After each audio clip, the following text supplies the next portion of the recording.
So, hello, my name is Rugare Gomo, and I'm a high performance coach. And welcome to your business summit, where we have experts ready to help you navigate your life and business during these unprecedented times. Today, I have the fabulous Emma Heuston, the founder and principal lawyer of The Remote Expert, with us. Hi, Emma. Hello, how are you? Good, thank you. Thank you so much for joining us and using and sharing your expertise with us today. Oh, you're welcome. For the people who are watching this, Emma is a lawyer and an author and thought leader in the remote workspace, and she helps entrepreneurs, business owners supercharge their online service businesses in remote-friendly way. And firsthand, Emma has helped my family with legal services, which was amazing. I remember, I think you're coming from Bali, Yeah. then you ended up in Byron, in Brisbane on the way to Byron Bay, and you just provided a seamless service. I was like, how in the world do you do this? Yeah, you got me on the hop that day. Now we can't go anywhere. So I know that the community is going to benefit a lot from what you have to share today, as you are really a person who's leading and bringing high performance from people working remotely. So today's topic really is about you sharing tips of effectively implementing working from home policies. So that's what our focus is here today.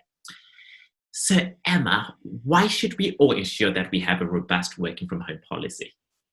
So I think it's first of all important to say, look, are you working from home because of COVID-19? Are you going to then go back to the office, or is this going to be a really permanent thing? Either way, you need a policy, and even in normal times, you would need a policy if employees were working from home sort of 1 or 2 days a week, or on a day where they're waiting for a tradesperson or had a sick child.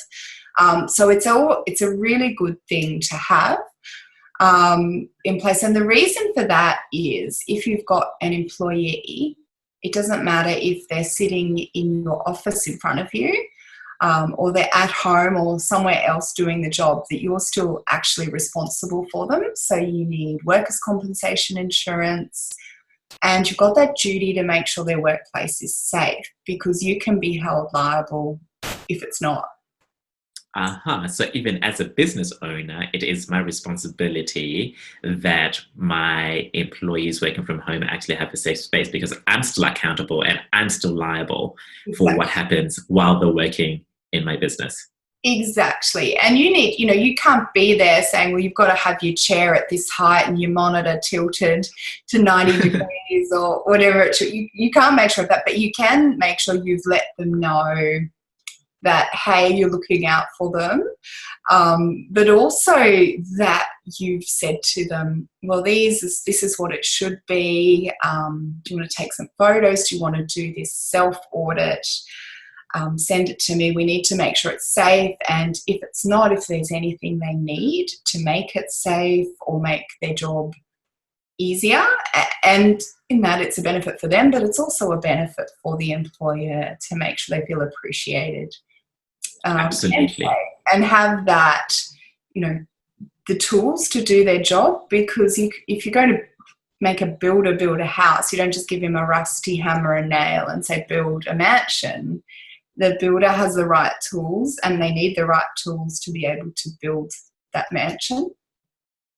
It's perfectly said, and I don't even think many business owners know that they need their insurance is required as well for that. So I'm not sure if you've dealt with business owners who don't have insurance to cover working from home, or do all policies cover situations like that?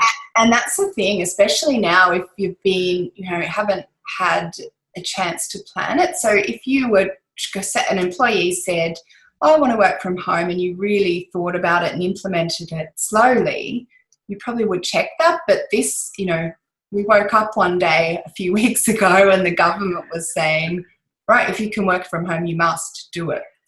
And so people didn't have that. They've been scrambling to just, work out, if their clients are okay, if everyone's okay, their families are okay, make ends meet. So a lot of things have slipped through the cracks. And one of them is insurance. Now, most policies probably do cover, where that workplace is, whether it's at home or the office.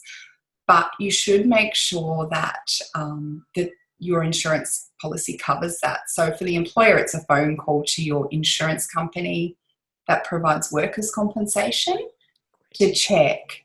And you should also actually ask your employees if they have public liability insurance as part of their home or contents insurance. Because there's some things, if there's a grey area about it's not in the course of work, you may then want them to have their own insurance, and you should at least say, look, we recommend you have this insurance. Can you send me a copy of your policy, or just confirm that you've got that or made inquiries? Because you don't want to then be liable if workers' compensation says, oh, I'm not going to cover you. They were having morning tea outside. That's not in the course of their job. And then they have an accident. At least if they've got their own public liability insurance, that's more protection for an employer. It's so great because it's our responsibility to turn our mind to these kind of scenarios, which sometimes we don't even know the question. It's a blind spot for us as business owners to even know what my employees working from home to have public liability. That's not a common conversation. No, and my husband works in insurance, so I know taking out the policy on our house. Yes. He was careful to make sure, if we have tradespeople here or visitors, that we have public liability, but I think a lot of people doesn't even cross their mind. And certainly, like we said, so much else going on now. It is something that you wouldn't immediately sit down and think about. It's never crossed my mind, Emma. So definitely after this conversation, I'll be taking some new actions inside of my business and my teams. Yeah, and it could all be in place, but it's good just to check, just for peace of mind. And that's not going to cost anyone anything to check. And it may be, even if you have to amend the policy, it might not be any extra cost, but it is just making sure it's an action you can take that's not expensive or even that time consuming, but it's well worthwhile doing. Great. And in your expertise, what do you say are the key components of a working from home policy? So you've got to, first of all, make sure everything is in writing and make sure that people know what is required of them.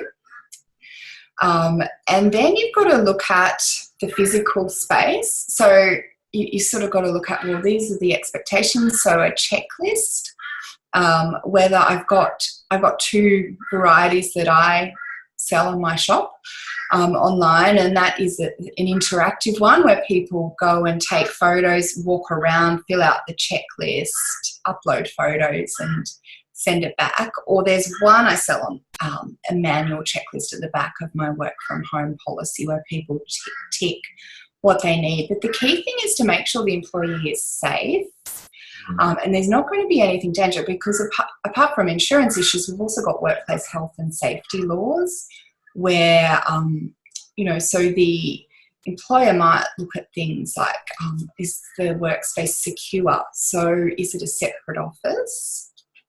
Or it could actually be a common area of the house, which is fine. And certainly in these times when everyone's got to be doing it, you might find there's a house with 3 flatmates and they're all sitting around the dining room table, but then you kind of think, well, what happens with confidentiality and things like that? And can secure material like laptops and equipment be locked away, or is that something someone else could access and get access to confidential information? You've also got to look at, things like, have they got a first aid kit or emergency numbers there? Do they have a landline or a mobile phone to access them as well? And, what their chair is like and their office setup. They're not just slumped on the lounge eating sort of donuts, doing their work.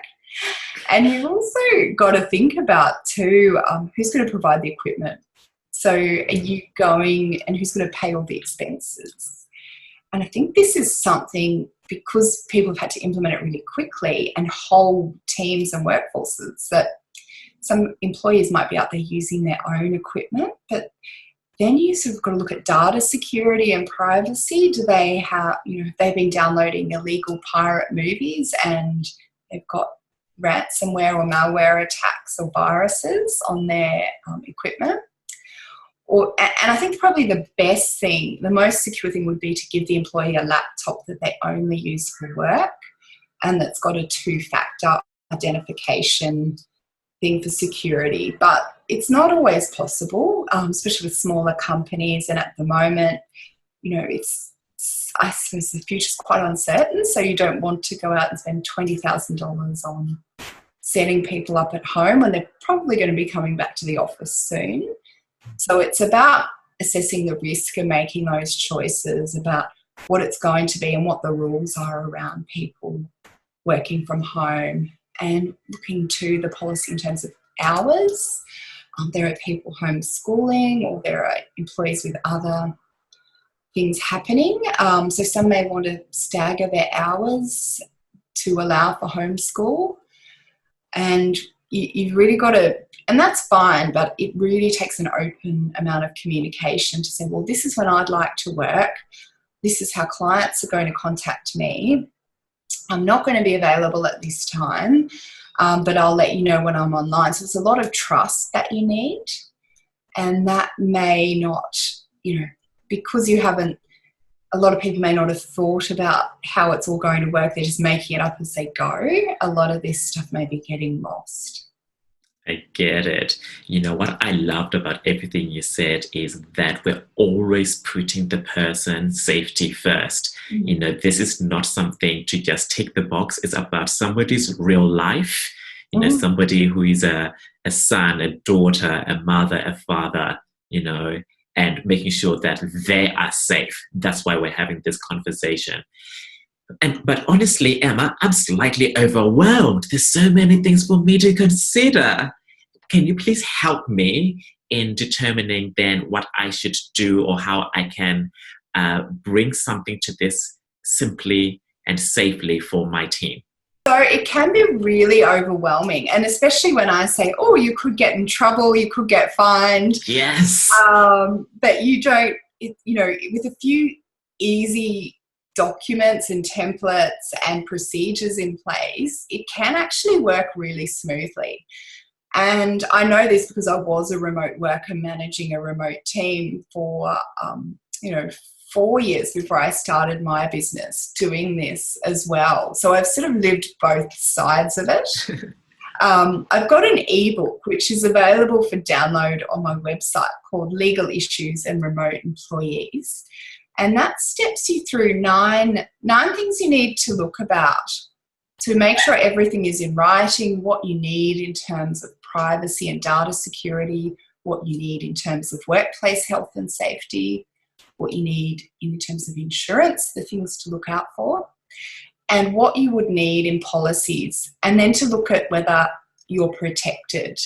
And once you sort of work out what you need, a bullet point of a few things you need or you need to talk about, you could book a consult with me, a free consult via my website, or you could go along to my template shop and get things like onboarding checklists or remote work policies. And I've specifically developed a bundle for COVID-19, which is a policy that's designed to be implemented quite quickly. So it's a remote work policy, but it's also a variation of an existing employment agreement to say, well, during COVID-19, we're going to be working from home, but afterwards we go back to the old contract, which would mean if we're in isolation for a while, some employees might say, I really like working from home. This is what I'm doing now.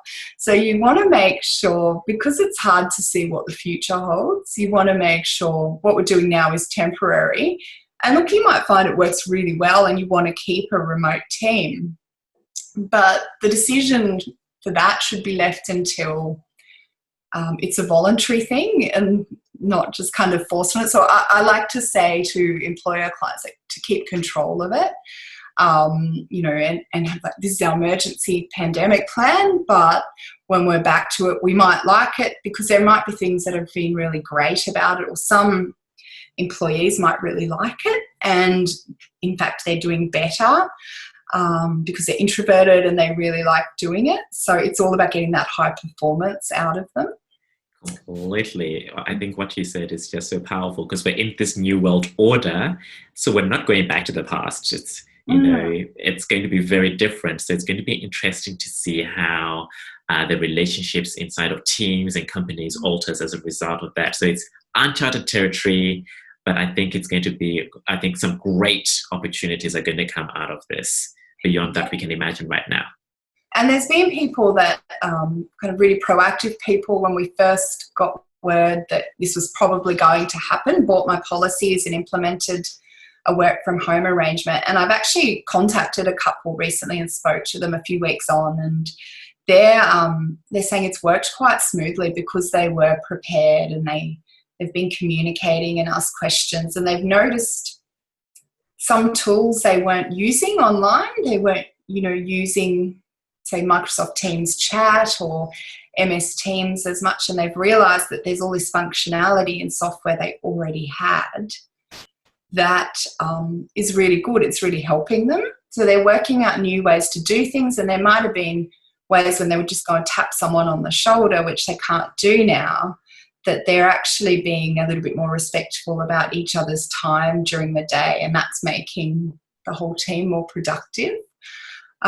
Which is interesting. I'm generally more productive remote, but at the moment with homeschooling and pandemic things, I'm not as productive. So I kind of think, wow, imagine how productive they would be during normal times doing this if they're already more productive during a pandemic. So it's really interesting.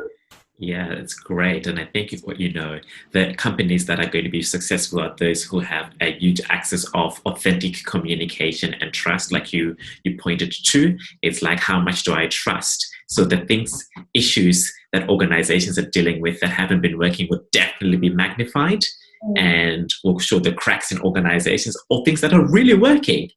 And it's so great to hear how your policies, your working from home policies have actually helped cultivate a company to bring high performance. That's extraordinary. Are you able to also communicate and share some of your insights regarding other policies that make a difference while working remotely? Sure. So, and I sort of, when people think of policies, they think they're like laws. You shouldn't do this. You shouldn't do that. I'm already sitting like this. What's my policy? Yeah, I want attention. So I like to think there's sort of negative and positive policies. So you shouldn't be taking drugs and working or really. It's also against the law. But there's also I think with remote work, it's really good to think of well-being for your team, and I like to call them positive policies. So they're things like parental leave policies in addition to what the government offers, or health and well-being policies and things. So especially if you've got a hybrid team where some work in an office and some work remotely, it's nice to make sure that everyone is getting treated the same. And some policies can do that. So an employee handbook for the whole organisation just to let everyone know if there's a problem, how it's dealt with. Because if you've got different managers within one organisation, there could be different staff treated differently. Whereas if there's policy there or a procedure that someone has to follow, it gives it more equality across an organisation, which just seems fairer for everyone. First, the employees know how they're going to be dealt with. If there's an issue, how it's going to be handled. And the managers also know, can be stressful as a manager. I've been a manager. If you don't get really good support from your CEO or above you in terms of, well, this is how we should deal with this. This is our company line on this. So, it can be really, really helpful that way. And certainly with things like remote workers, if you think about, and this will come into, I think, real focus now when we're paying rent on offices that we're not able to use. So some people are paying 50 towards 200,000 a year for an office they're not using. And that they might realise, oh, when the team is working from home, do I actually need that office, or can I downsize and have a much smaller office and have some team at home, and just go in when we need to, or, you know, what's it going to look like? And I suspect there'll be a bit of a movement towards that. Because if you think how much money, especially in the bigger cities like Sydney, Melbourne, Brisbane, how much money people pay on rent, you have to make that just before you start paying your staff and getting a profit. You could really lower your overhead if a remote team is working for you. So I think, and once you lower that overhead, there might be some more incentives for employees, some more money available for things like parental leave, or paying for them to go and take Pilates classes, or have a fruit and vegetable box delivered every week because you know they'll be eating lunch at home. Things like that. It is actually, you know, or a light for their office because you don't want them to get eye strain. It could be a really simple, cheap thing you can implement, you know, not terribly expensive, but it can make a lot of difference. And when an employee is treated well, that's when you get that sort of less turnover with staff having to recruit other team members and training, and you breed that loyalty which you only get through trust and caring for other people. You said it so perfectly. It's like everything you're communicating is caring for the person, you know, and really looking at what is it going to look like to nurture them. So when we're talking about policies, it's not like this law to do, but it's really about being human, being able to connect, building trust and connection. And what you have done really well is turned your mind on the thinking of the kind of things that can make that kind of difference. So which is just very powerful. And I think, yeah, there is an element of you must do this, you must do that. And that's part of the trust that the employer puts in the employee. So they have to reciprocate that trust. It's not a one-way street. It very much is a two-way street. But it's nice that the trust has got to start from somewhere. So it's a good way to start that and show, well, you know, we can make positive policies for well-being as well as, you know, the black letter kind of policies about work hours and paying superannuation and overtime and things like that. Yeah. It's going to be very interesting. You know, I've been on many calls where some of the things that I'm hearing are people checking out inside of this new world order, and how they check out is by going on social media, Facebook, Instagram, gaming, drugs, alcohol, sleeping, you know, so and some organizations are actually seeing a huge decline in productivity. And what I'm hearing a lot is that those organizations, there hasn't been a great connection between the business owner and the team. It's like it's us versus them rather than we are one team inside of fulfilling a business purpose. Do you have any tips around organizations who are now really struggling with these things that, you know, the New World Order has now accentuated the issues? I think it's communication, and I think it may be just having that, because I know sometimes a lot of times management like to keep things really private, but the problem is there's a lot of fear in the community at the moment, because I know a lot of lawyers who've already lost their jobs. And I think if I'm working for myself, so I'm my boss. So, you know, I don't have to worry about the communication because I know if things are going good or bad, but I know other lawyers who are, you know, senior lawyers who they're not getting that communication, or they're being told, oh, well, you have to take a 20% pay cut. But instead of just, and they're just being told that, and that is a breach of the law because there's consultation provisions in the Fair Work Act, which is a really good hint about what employers should be doing with employees at the moment. And that's consulting them and saying, oh my goodness, okay, so our revenues dropped because of this reason. We want to get through it. You're really valuable to us. These are the ways we can do it. How do you feel about these things? If what we're thinking is a 20% pay cut, but you can go back to 4 days a week. You don't have to work 5. So there would be equivalent reduction in hours. And then if it's all over and things start doing well again, then we would be looking at putting your pay back up. So there's things like, so just being open instead of people, and I think that us and them has happened, and all around you see on TV, queues at Centrelink around the block. Like, it is a real fear that people might lose their jobs, and it's really sad that that people are feeling scared. And I actually think there's going to be a lot of lawyers anyway going into business themselves after this, because their employer might not have handled the remote work well. There's some firms that aren't letting employees work remote. They're saying, come into the office. We can't get our head around how this would work remotely because we've still got paper files and we've still got physical servers. We can't get, these smartphone, that's not secure, that's not confidential. We can't let you work at home, so we can't give you a phone. Just really kind of excuses which they're easy to get around, I think. To be honest, I think they're excuses, and I think they're coming out of fear. So I think getting past that fear and having that discussion and being quite vulnerable about it is where you need to go.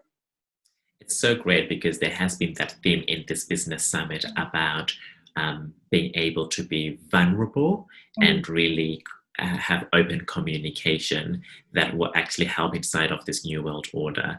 I know for myself with my clients, the number one biggest thing that they always deal with is communication with the business owner and the leadership and management team. And nearly all the coaching is about how to communicate, how to get into your team's world, what are the things you can create, how do you have buy-in as jointly, not as an us and them. So it's really great that, in this business summit, I'm really hearing that theme from different, industries, whether it's being a lawyer, whether it's being a consultant, whether it's being a coach, the same underlying theme is there, which is very powerful. Unfortunately, we have to wrap up. I could talk to you for ages. You're so engaging. I love it. But what would be some, maybe few tips that you'd like to give the business owners?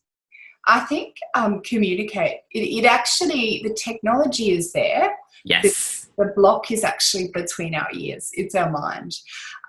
So that know that the technology is there, and with a little bit of help from someone like me, and I'm only talking a couple of hours help and some templates, not days and days or weeks out of your life.